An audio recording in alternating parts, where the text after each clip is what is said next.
L'éradication de certaines épizooties et la fourniture de vaccins viraux et bactériens en Afrique et ailleurs ont placé le Laboratoire national d'élevage et de recherche vétérinaire au rang des labos de référence reconnus par l'OIE.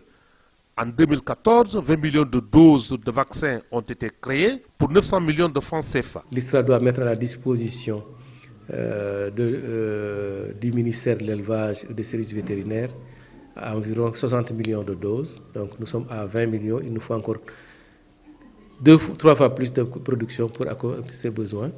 Et donc nous avons, avec ce souci que nous avons, cette ambition que nous avons de moderniser l'unité, de pouvoir arriver à cet objectif de permettre au service vétérinaire de vacciner 80% du cheptel et contrôler les principales maladies qui sévissent actuellement dans la région. Et nous travaillons actuellement avec le ministère de l'élevage, avec l'appui aussi du ministère de l'agriculture et de l'équipement rural, avec des partenaires pour qu'on ait un laboratoire P3 ici au niveau du LENERV, pour que les vaccins qui seront produits soient véritablement faits dans des atmosphères confinées, parce qu'il ne faut pas oublier que c'est des souches, c'est des virus qui sont là, que nous manipulons pour pouvoir faire les vaccins. Après plusieurs décennies, l'ISRA produit des vaccins dont la qualité dépasse nos frontières. L'UEMOA décerne un satisfecit et délivre une autorisation de mise en marché de 11 vaccins dans l'espace communautaire.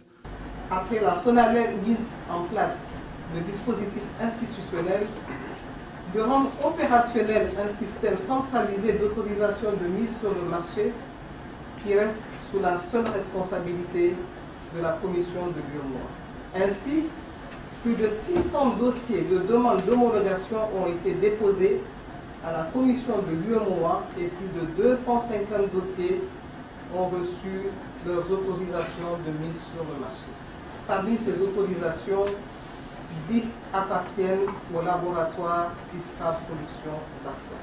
Le ministère de l'élevage est le plus gros utilisateur des vaccins produits par l'ISRA Production, dont le laboratoire est mondialement référencié. Plusieurs pathologies animales sont éradiquées dans notre pays et le Sénégal déclaré indemne. Je saisis donc l'occasion qui m'est offerte pour féliciter et encourager l'ISRA pour la belle initiative de modernisation de son outil de production et à préserver dans cette voie et à persévérer dans cette voie qui est salutaire. La cérémonie a pris fin par la remise de distinction au DG de l'ISRA qui annonce l'installation future au mois de juin, plus exactement, d'une nouvelle technique de production de vaccins en quantité et en qualité.